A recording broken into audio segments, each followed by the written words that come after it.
Hey, welcome back, guys. So we finally received the long-awaited official Power Book 3 Raising Kanan trailer after a series of teasers and photographic insights. In this video, I'll be breaking down the trailer frame by frame, as well as providing analysis throughout. Before we begin, be sure to hit the like button, subscribe, and bell notification to immediately receive these videos. Also, big thank you to all of my channel donors. If you'd like to be the next one, drop $1 on that Cash App for us. Here we go. The trailer kicks off with a fervent Kanan, eager to help his mother with her underworld woes. He's pushing for her blessing to join the family business, something we'll definitely witness as a point of contention between Rock and her son. She replies with, "These streets don't play, Kanan. That's what I keep trying to tell you." During her assertion, we're shown a montage of the warning in the form of 3 unknown lurkers, an attack on Kanan at gunpoint, another unknown figure hemming up Jukebox, the NYPD, Kanan's crew running up a stairwell, likely from the police, more 12 interference, Detective Howard running vigorously, Rock peeping out of the blinds, a pending drug conflict, and Kanan and Raquel gearing up for a car ride. She then finishes with, "But you don't want to hear me though," to a defiant Kanan, her words surely falling on deaf ears. Next, we're shown a shot that we've seen plenty of in anticipation of this series. Hoodie Kanan, along with his startup crew prepping for business. The following cut is that of Kanan leaving his home, quickly accompanied by him contemplating in that same home to 50 Cent's narration that, "This is my story. This is a Southside Jamaica Queens story." In between this quote, we're given shots of Kanan's rapport with his aforementioned crew as well, a group that will play as pivotal a role in Kanan's development as his family will projectedly.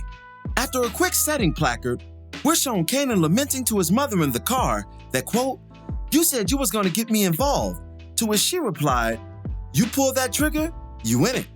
That's just where Kanan is headed inevitably, because the very next shot shows Kanan and one of his crew members upping bangers on an unknown op. The following scene depicts Unique and Rock walking together, with the former espousing that, "We can't afford to war right now, Rock." Raquel defiantly replying that, "I ain't getting on my knees, Neek, not for you or no man." This exchange outlines the tip of the conflict iceberg to come between the two business rivals. Unique is currently at the top of the food chain, given what we know, collecting from his lower-level dealers. Raquel's personality surely won't adhere to this phenomenon for the duration of Raising Kanan's debut season, so it'll be interesting to see how this rivalry develops over the course of it all. We then see a furious Marvin, Kanan's uncle, mentor, and family enforcer, on the verge of vehicular onslaught. Kanan's penchant for violence and his ruthless mentality will derive a lot from Marvin, considering what we've seen thus far. The release date placard seems to offer some clues on Detective Howard, Omar Epps' character, and Rock's relationship. Directly underneath the enlarged July 18th are 2 silhouettes meeting, one departing and one standing. It seems by the location that Rock and Howard are having a secret meeting of sorts, so hopefully he's more of an inside man than a clean-cut cop. Howard has a history of allying the streets and law enforcement, from Ghost to Angela, Lobos to Sandoval, and Monet to Ramirez, so hopefully the aforementioned alliance follows in these footsteps. We get that famous shot of Rock being escorted to a meeting by Lulu, the queen pin in full hood regalia. Then, a scene that places Howard at an underworld function, likely run by Unique, given his reveal directly following. Howard and Rock will certainly have a complex relationship, but let's not also discount that the detective could be in Unique's pocket as well. He is the higher of the 2 street bosses and may even use his connections within law enforcement to keep his underlings in line. It'll be interesting to see the dynamic between those two. Howard and his partner are also shown in a car chase after the quick cut. We're shown Marvin with his nephew and drug dealer in training. This series presents a very nervous Kanan, making arguably his first real drug exchange. By the events to follow, he and his crew will receive a lot of heat from 12 and rival corner boys. And that's all in the game. You don't get to be a storied criminal without catching a few priors and enemies along the way. These scenes offer us a glimpse into the events that harden Power's illest character. And it's refreshing to see Kanan in his underworld infancy. Marvin states in the midst of this chaos that, quote, "You're still in training. it's time to get them reps in, solidifying his position as Kanan's street guide. After Lulu's affirmation, we get another enraged Marvin cut, followed by what looks to be an enemy of Kanan's crew. Then, we see Kanan and his cadre fleeing school hallways, likely due to the fight shown in the scenes to come between two girls. After the madness, we see Kanan confronting his aforementioned op from the previous car scene, someone he'll likely have to remove, assuming his first kill will arrive this season. The tribute scene between Raquel and Unique is recycled next, followed by a new scene of Marvin giving an unnamed party that work outside of a club, something he's arrested for as shown subsequently. We get a rare look at Jukebox in the next shot, and she's looking true to her infamous form, vicious and unrelenting.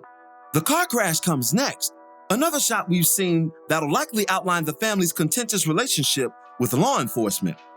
Following this, we get a shot of Rock and Marvin on what looks to be the extortion campaign, as insinuated by the envelope and business establishment they're in. Unique is then shown literally preying on an associate of Kanan's. He'll likely have snitches within their camp to keep tabs on business and possible interference. We see an unknown figure catching an elbow to the face, then Rock in a scarce romantic moment. Mama gotta have a life too, you know. As the trailer nears its end, things get overly critical when Kanan is attacked by unknown ops, an attack probably connected to Marvin's rampage in scenes prior, avenging his greenhorn nephew. Kanan gets a semi-automatic base to the chest. Again, these moments serve to elaborate on why Kanan was Power's most hardened SOB, and that distinguished title certainly didn't arrive without him being softened up first. Raquel leaves her son and us with these final words: "You wanted to be in it? You in it." What would make his mother say such a heavy statement? I think at this point that Kanan will have caught his first body, made a series of street sales, and be well on his way to being a chip off the old block. It'll all be exciting to witness come July 18th. The setting is flawless, a true reanimation of that 90s culture and environment. Additionally, the characters match the era as well, and superbly so. I can't wait to see Rock in her full glory from week to week, navigating the drug realm and parenthood simultaneously. Marvin is another character to keep an eye on, given his proximity to Kanan and, more importantly, Jukebox from a temperamental perspective. Both characters were infamous for their callous approach to the game, and where there's fruit, you know the tree's not far. Lastly, I wonder if 50 will be narrating his portion of the series, similar to his narration in the film Get Rich or Die Trying. His voice would breathe additional life into the legendary character. I remember them mentioning something to this effect when Book 3 was first announced, and I hope it holds true. And that'll do it for this one. What do you make of all of this? Will Raising Kanan live up to the hype? Be sure to drop me your thoughts in the comments below. As always, I thank you for watching today's video. If you liked today's video, go ahead and drop $1 on that Cash App for us, hit the like button, share it with your friends who are Power fans, and subscribe for more content such as this. This is Rudy P. Magic of Rudy P. Magic Beats, and have a blessed one until the next one. Peace, y'all.